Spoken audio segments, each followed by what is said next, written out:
Because the angle of the slatted window, and I was so short at the time, I could not see out of the window, but I could make out a long, thin silhouette outside the window. So I go and grab a stool, set it in front of the window, and stood on it. And what I saw shocked me.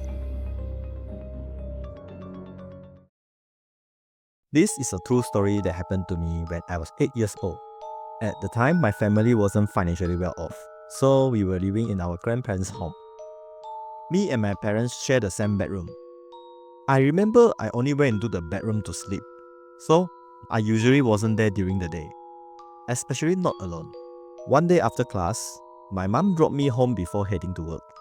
At the time, my grandmother was out for a walk for about 15 minutes, so I was alone for the time. I went to take a bath and got ready to watch TV.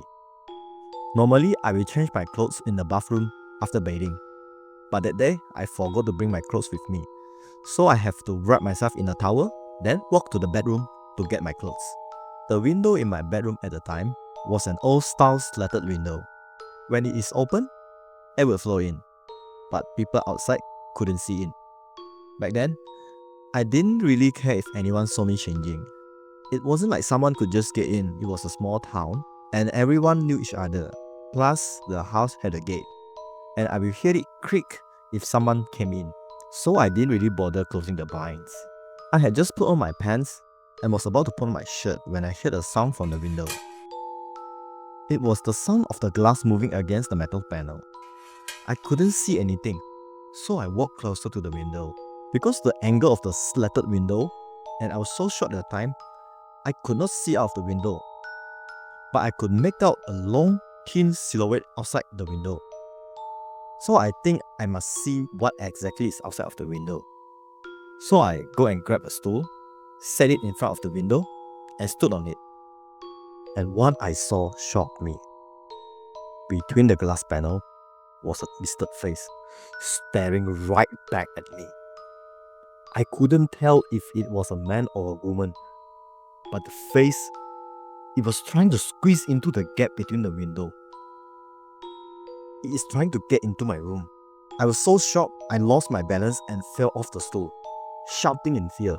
Then, I heard the front gate creaking open. My grandmother had come back. She came into the room, saw me panicking, and asked what happened. In my frantic state, I told her I saw a person.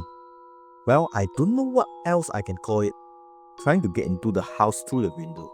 My grandmother immediately grabbed a broom and went to check outside. But there was no one outside. She asked me where exactly I had seen this person, and I told her it was right outside my parents' room.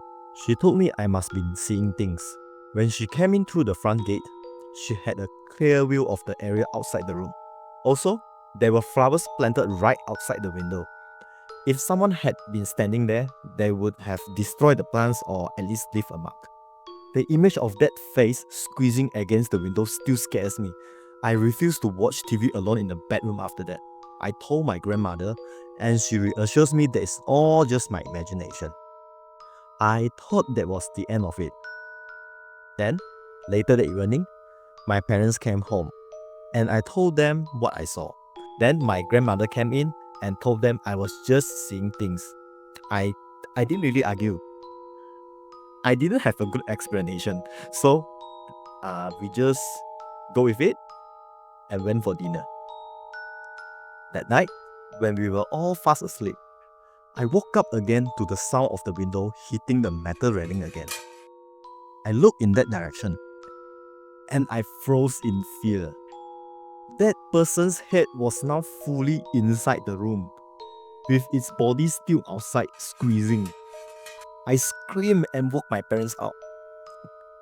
My parents woke up immediately. Then the person slithered back outside through the window.